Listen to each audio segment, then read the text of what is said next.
Welcome back to the Move In Mindset, episode 2, and today we're going to be tackling the home loan application.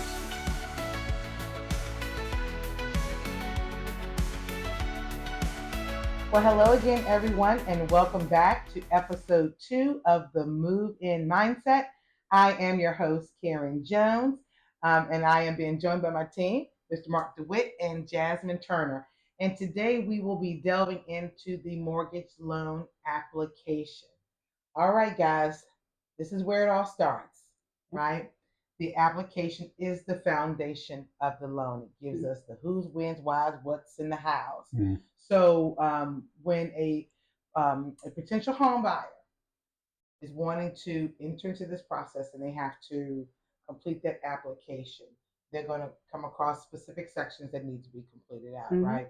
And the first section is the personal information, right? We'd like to make sure that their name, the date of birth, their social security number, and their contact information, both a home, work, and a mobile phone, in addition to their email, needs to be spelled correctly so that we know who you are.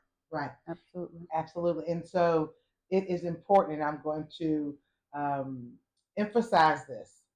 Spelling of your name correctly, the correct birth date and social are important because all those things are tied to pulling your credit. And if any of those elements are off, then we could be getting some bad information back from the credit report, or your credit report cannot be pulled at all, right? So as we have get through the personal information, that ties on into us moving into the residence history. Yes, so we need 2 years of residential history. Why do we need 2 years of residence history? So we just need to know where you have been living at for the past 2 years, or 1 year and then somewhere else for another year.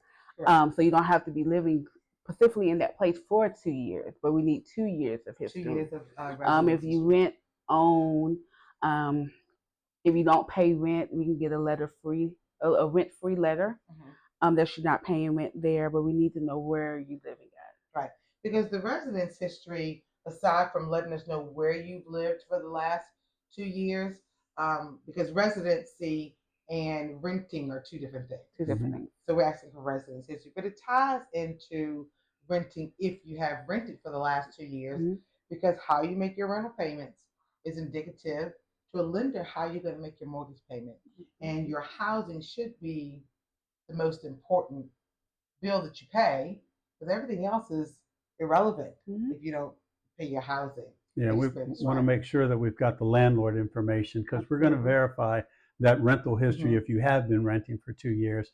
And like Jasimine mentioned, if you've been living with family, we're going to get a letter of explanation or a letter of residency from whoever owns the house or whoever you've been living with. Right, indicating that you're there rent-free. And what that means is that you're just not legally tied to the obligation for that particular housing, whether the person you live with owns or is renting, right?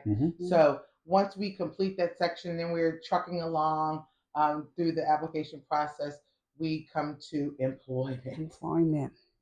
This is where we want to make sure that wherever you've worked for the last 2 years, and this 2-year history that we keep talking about really establishes your capacity and your employment history. So we want to know where you've worked for those 2 years, who the best person to contact to verify that information, and how you get paid. Do you get paid hourly? Are you on a salary? Do you get bonuses? Do you get commissions? Because all of these are considered income sources, and we want to document all those income sources, make sure that we can allow you to purchase as much house as you're interested in buying. Correct. And Mark, with that bonuses, commission, you need to be on that job for at least 2 years. Right. Or receiving it for the past 2 years. That for 2 years. And what people need to understand about employment is that it indicates two things to a lender. That is ability and capacity to repay, and stability, right? Moving around to different jobs over a span of time does not necessarily disqualify you, but it could in some ways concern a lender as to stability, right? What you make lends to capacity to repay. Can you afford it? So employment is very important. Don't skip through that section. No. Don't look at it like, oh, I'm just going to give the name of my employer and that's it. Everything is important. Absolutely. Throughout the application, but this particular section is necessary when we're trying to make a decision as to affordability, right? So as the train continues down the track and we're moving and flowing through this application, we're going to come upon, after employment, assets. Assets, your money in the bank. Money in the bank. Yes. And why is that important? Why should, if someone look at this, why should they tell me how much money they have in the bank? Well, it's going to tell us if you have the capacity to repay in some cases, or down payment if you're going to need that as well. And in addition, not only money in the bank, but 401ks, because if you do get other income sources like those, they can be used as reserves potentially if you're going to need reserves if the underwriter asks us for that. And any other sources of income that you may have are going to lead to those assets, and they'll be verified, because if you get Social Security income or disability income or VA awards, all those will be in your bank statements. And that's what we're looking for, is to verify that these income sources that you talked about, we are actually going to be able to quantify for the underwriter. Absolutely. Correct.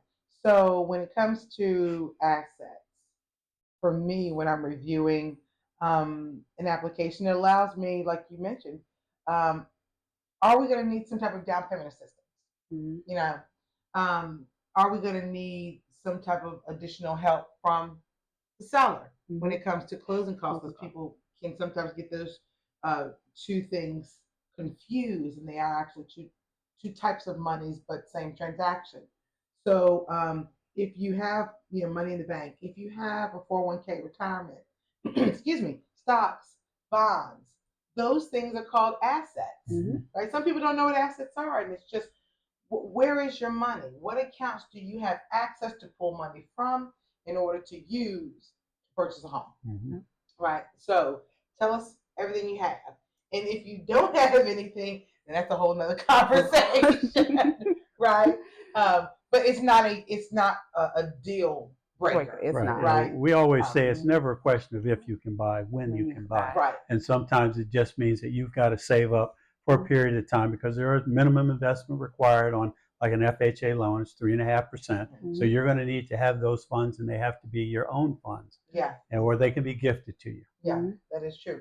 But another thing, as it pertains to assets, is that people get this notion that they can buy a house for nothing. Granted, there are down payment assistance programs. Granted, the sellers can contribute, but you can't even go under contract without having some type of minimal investment here in North Carolina with due diligence and earnest money. Albeit there are cases where that money can be, given back to you at closing. You got to have some money to come out of the gate to buy a house. Absolutely. You have the appraisal. Yeah, you have to pay for the appraisal. You have to pay for home inspections. So the concept that you can buy a house without, some assets is, I think slightly ridiculous. You got to have something. Okay. Absolutely. So when looking at the assets, we just want to know, where are you with having saved money, right? And it's also an indication of your ability to save, because some people don't know how, right? As soon as they get it, the money's gone. And that's a habit you'll want to change once you become a homeowner. Absolutely. So once they've given us all the asset information, we're going to enter into a section called declarations. And this is just a series of questions, yes or no. Have you ever filed bankruptcy? Do you have any current liens?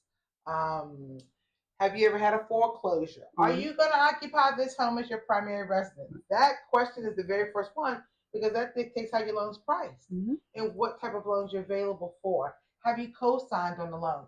So when you read those questions, please read them clearly, because the truth of the matter is, those questions and you answering them truthfully and correctly opens up conversations for us, like child support. If you mark that you do not pay child support, but then I look at your credit report and you have a child support payment, those things really could come and be hiccups if you don't answer those questions correctly. So take your time going through the declaration section. make sure that you're answering the questions truthfully, yes or no to what you're being asked. Mm-hmm. So I recently had a client who got denied with another lender just because he didn't answer the questions correctly on the declaration page concerning his child support, which threw him off his debt to income ratio threw the debt to income ratio off, and he happened to get denied. Luckily, he came back to me, Mortgage Solution, and we was able to get him approved just because we have extended guidelines with our VA loans. Right. So basically, what you're saying to us is that him not answering the question or the declaration that says, "Do you pay child support?" Because he didn't answer that question. Yes.